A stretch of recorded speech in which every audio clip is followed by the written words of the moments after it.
In space, an adventure with Rocky Starr!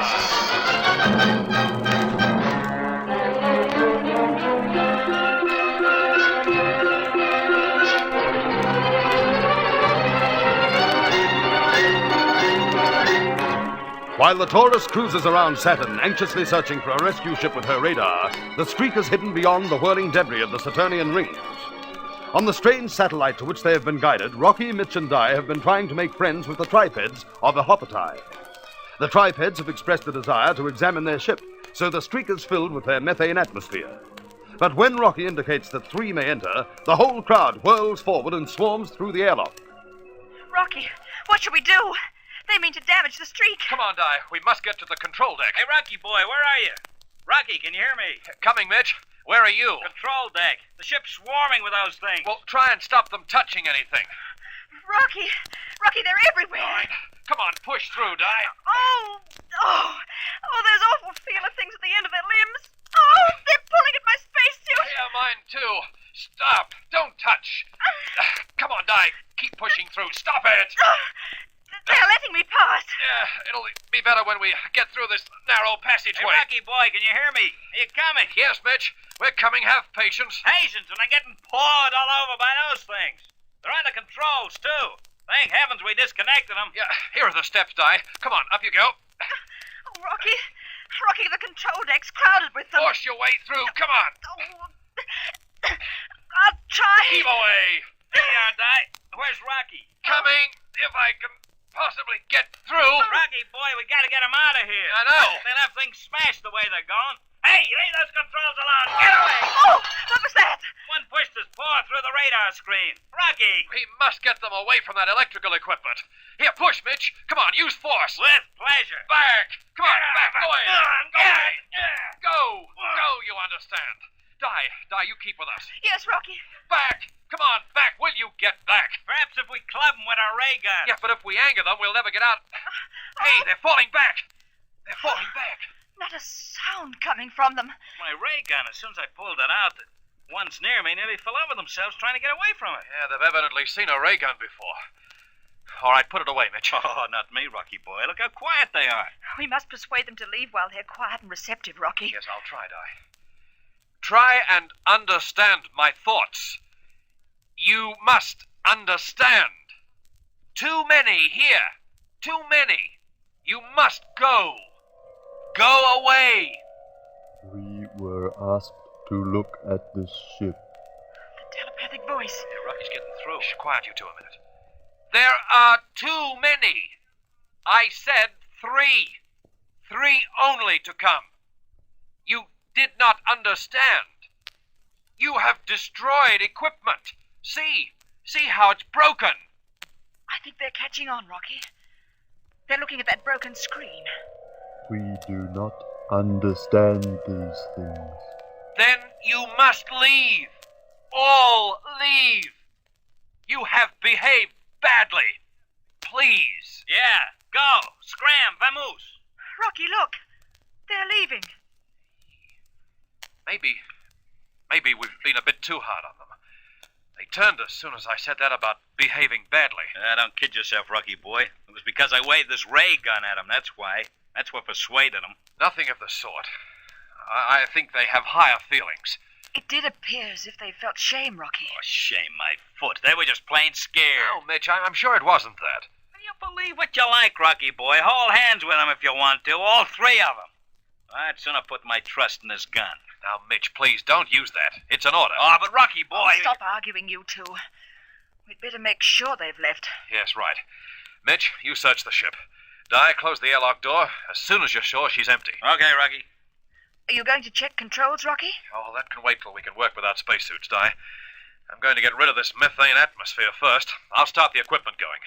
Then, while it's building up normal air in here, we can go outside and have a short look round. Now, come on. Let's get moving.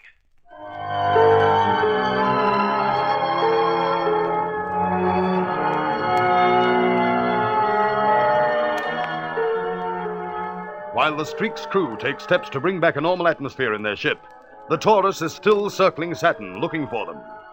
But not a sign has been shown on the radar screen.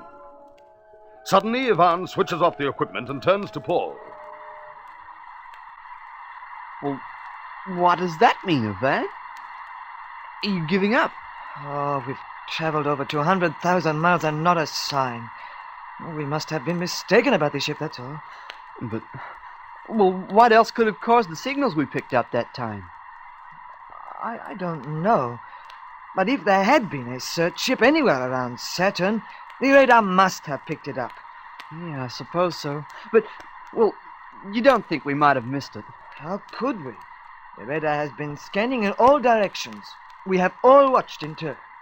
Yeah. Well, what now? Do we try and get back to Earth by ourselves? Well, that was what we decided. Yeah, I know, but the question is, how do we do it? I haven't any idea which way is Earth. Have you? No. The best thing possible will be to switch the reflector telescope through to the screen. Then we can try and decide. We're hardly in a cheerful spot, are we? Space stretching forever on all sides of this planet, and one direction leads to Earth. But which? Oh, we may discover. How can we? I'll look at it there on the screen. We can set off in any direction, that's easy enough. But pick the wrong one and we go on and on forever. Oh, Earth must be visible somewhere. Hey, is that the biggest magnification you can get? I will try for bigger. Oh, yeah. That's doing it. It's getting much bigger now. Oh, what's the use? It is still just a scattering of hundreds of stars. As you say, to pick... Paul? Yeah, what is it? Look, this star to the right. Does its light have a bluish tinge to your eye? Where? I can't see any blue star. There. You see the three like a triangle. Look, a little more towards the corner. Oh, yeah, I've got it. Yeah, I think you're right, Ivan. It appears blue. No doubt of it. Say, you don't think that... Earth is a blue star. Yeah, we saw that clearly enough as we left it behind. Oh, Ivan, it's a cinch. Look, all we have to do is head for that. Wait a minute. If it is Earth, I mean, how do we know there may be more blue stars? Oh, look, what do you have to be so difficult for? We didn't see any others like that on the way out, did we? No, only Earth. So for the love of Pete, get a course on that and let's get started for home. But if... Oh, all right, you are probably right. It must be Earth. You go and tell Irma. Oh, no, let her sleep. It'll be a nice surprise for her when she wakes up. You going to change course, Ivan? We must do something. We can hardly stay forever flying around Saturn. Stand by.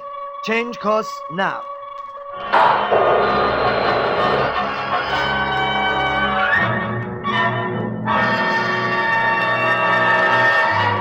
Under the lateral thrust of her deflector rockets, the Taurus swings sharply away from Saturn. His eyes glued to the screen, Ivan continues to blast at intervals, then relaxes. The ship is now streaking out into space toward the distant blue star. Back on the Planetoid, Rocky is waiting for the streak's atmosphere to reach normal again. Do you think things will be all right in the streak yet, Rocky? No, Di. It'll need another 10 minutes yet. Then do you think Go right ahead with your investigations. I don't mind. Well, it is fascinating out here, Rocky. It looks as though they never have rain. Those spiky-looking plants must somehow make their own moisture. So? You don't sound very interested. Oh, I'm sorry. I'm just keeping an eye on those tripeds. You know, they're watching us all the time. Do you think they're angry, resentful, or what? Well, it's hard to say, Di. Those eyes are unfathomable. You can't tell what they're thinking. I wonder whether... Rocky, Di, come quick. Rocky. It's Mitch. What's up now? Hey, Mitch, what is it? Look around, Rocky, the streak. Look at it, it's rising from the ground. She's what? Rocky! He's right, Di. Did you disconnect those controls, Mitch? Of course I did. Anyway, Rocky, there's no propulsion blast. Just floating straight up. It's fantastic. Come on. What are you going to do? Well, I don't know. But if that ship comes down again, I want to be somewhere near. Rocky, what goes on? How could the streak fly like Well, that? I don't know, Mitch. Don't run underneath it. She might come down with a bang. Yeah, but what's doing it? That's what I want to know. Rocky, look! The tripeds all seem excited. Yeah, you're right. Say, do you think they might know something about this? Maybe some pals of theirs are inside. But you said you could find none, Mitch. Yeah, I know, but look at the streak, will you? She must be over 100 feet and still rising. I'm going to try and get to the bottom of this.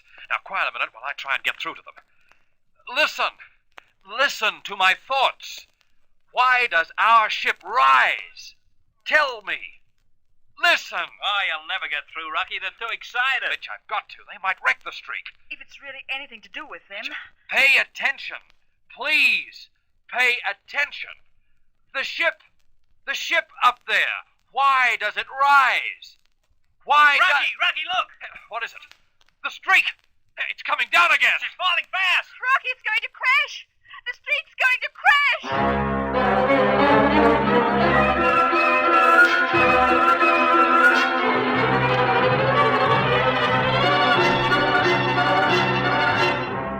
Helplessly, the three friends watch as the great bulk of the streak swoops downwards. Nothing can prevent a crash. Will she be damaged? And how can Rocky and his crew get away from this strange place? There are exciting developments ahead, so don't miss the next thrilling chapter of this Rocky Starr adventure, Lost in Space.